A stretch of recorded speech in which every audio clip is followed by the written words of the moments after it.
बिसायख'थियाव रायजो राजानो खोथा होनाय बादि मावफुं सोद्रोमा राकेश ब्रह्मआ गावनि बियाबनि सिङाव जौगालु खामानि मावनाया दासान्दि थाद'नाय गैयै सोलिगासिनो।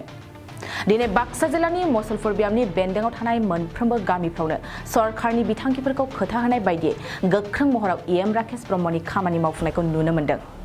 मिथिनाय बादिब्ला मसलपुर बियाबनि 60निबो बांसिन गामिफ्राव कमिउनिटि न'ब्लां, लाइब्रेरि, जिरायसालि न' लुफुंनो थाखाय अन्थाइ खाम्फाखौ गायसननानै होयो मावफुं सोद्रोमा राकेश ब्रह्मआ। बिथां राकेश ब्रह्मआ गावनि एम जानाय समाव मसलपुर बियाबाव मोनसे जारिमिन लिरनो हानाय बायदियै रायजो राजाफोरनि थाखाय गोख्रों खामानि मावलांनो खोथा होबावदों। बे नोजोरजों मसलपुरनि बाथौफुरियाव 50 कोटी रांनि स्टेडियाम, मेदागादाव बिटिआरनि गेजेरावनो साबसिन आर्ट एन्ड गेलारि लुफुंनो थांखि लादों होननाय एम राकेश ब्रह्मआ फोरमायो। बेनि अनगायैबो मावफुं सोद्रोमा राकेश ब्रह्मआ गावनि एमसिएलएनि मोननाय दान बान्थाखौ रायजो राजाफोरनि थाखाय दान होगोन आरो गामियाव बाथौ सिबिसालि, ब्रह्म मन्दिर, गिर्जा न', नामघर बायदि लुफुंनो दान होगोन होननानै बादिनो दासान्दि खामानिखौ गोख्रै मावगासिनो।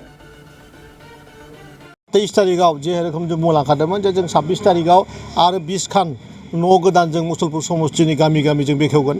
दिनै जोङो 1 नम्बर कालजार, जेखाइखना, भगपुर, श्रीलंका, ओमफ्राय सिलाकुटि, बेबायदिनो अदालबारि रिजार्भ बेवहाय जोङो कमिउनिटि हल प्लास माने सेंग्राफोरनि क्लाब न' जायखौ जोङो समायना रमायना शब्दखौ बार बुंदों, खारन बे गासैबो न'आ डाइनालुमजों लुजोबजागोन। बेवहाय मोनसेल' कालार मोनसे बेयाव माने जों मसलपुर समस्ति हिसाबै सिनायथि दोनदों। बे जाहैबाय गोमो न'जों बुंफबजोबनाय मसलपुरखौ समायहोनायनि जि जोंनि हाबाफारि। बेवहाय दिनै जोङो जोंनि ब्लक प्रेसिडेन्ट बापन बसुमतारी, माइनरिटि सेलनि जोंनि आफादगिरि, टिएलसिसिनि चेयारमेन, जों गासैबो जों पुरा बडियानो मसलपुर इउपिपिएलनि बडियानो दिनै आरो फिन खेबसेबाव बे जौगाथाय मुलुग खामानिखौ जारिमिन लिरनायखौ आगोलाव दोननानै बेखौ जों बे खामानिखौ मावगासिनो दं दिनै। जों आरो जों गिदिर बुहुत खामानि जों सिन्था खालामनानै दासान्दि बे हाबाफारिखौ मावगासिनो दङ। मेदागादाव मोनसे आर्ट एन्ड मोनसे गेलेरि, माने बेयो बिटिआरनि भितरावनो फार्स्ट टाइम जानो थांगासिनो दङ।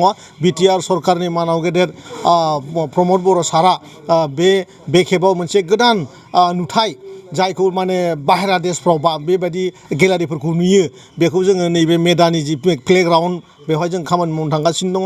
आरो बेनि बादैबो बरमानि जे माने स्टेडियाम, बे अलमस्ट 30% कमप्लिट जाबाय। बहुद स्पिडआव खामानि सोलिगासिनो दङ।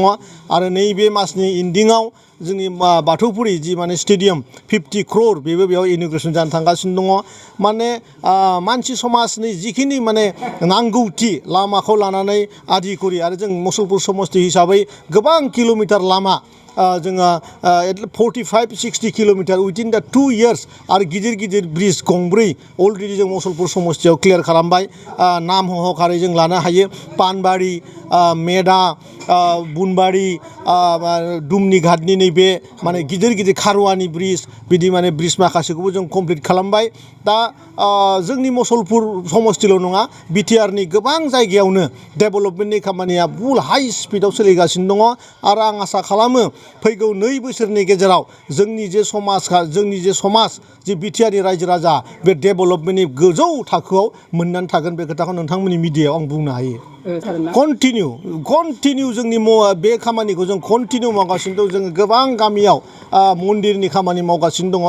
जों मालाबा 50,000 रां जोङो बेखौ डाइरेक्ट होनानै जोङो माने डेभेलपमेन्ट खामानिखौ मावहोदों। आरो नङाबा जोंनि वार्कारफोरनि थ्रुयैनो बे फैसाखौनो, दरमानि फैसाखौनो आरो जोङो मन्दिर नामघरनि बाथौनि डेभेलपमेन्टनि खामानि मावगासिनो दङ।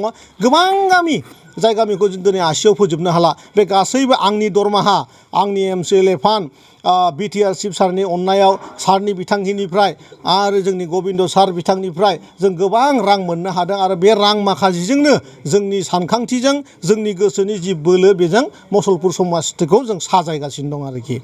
मोनसे गोजोनथाव खौरां। क'क्राझार बिसमुरिनि सिखोनाजाहार बाथौ आश्रम फरायसालिया 2023-24 बोसोरनि थाखाय गोदानै मुं थिसननाया दासान्दि सोलिगासिनो।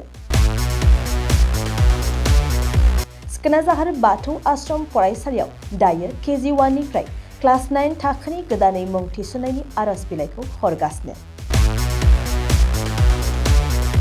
बे फरायसालियाव गुनगोनां सोलोंथाइ होनायजों लोगोसे फरायसा आरो दिथागिरिफोरनि थाखाय जुनिया खाबुफोर दं। खाबुफोरानो जादों बे फरायसालियाव जायफोर गार्जेना सानै गथ'नि मुं थिसनगोन बिसोरनि सासेया मासुलखौ रेहाय मोनगोन। बेनि अनगायैबो हौवासा हिन्जावसानि थाखाय बे फरायसालियाव आलादा हस्टेल आरो इंराजि रायज्लायनाय थाखोनि खाबु दं। बेजों लोगोसेयैनो इंराजि, सानखान्थि आरो बिगियान आयदानि थाखाय उफ्रायै कचिं होनाय आरो बे फरायसालियाव बिमा रावखौ बिथा खालामनानै बां रावारि सोलोंथायबो होनाय जायो। नोंथांमोना बे फरायसालियाव मुं थिसन्नोब्ला नैबे मबाइल नम्बर 9678235771 आव नङाब्ला फरायसालियाव थांनानै खौरां लाहैनो हागोन।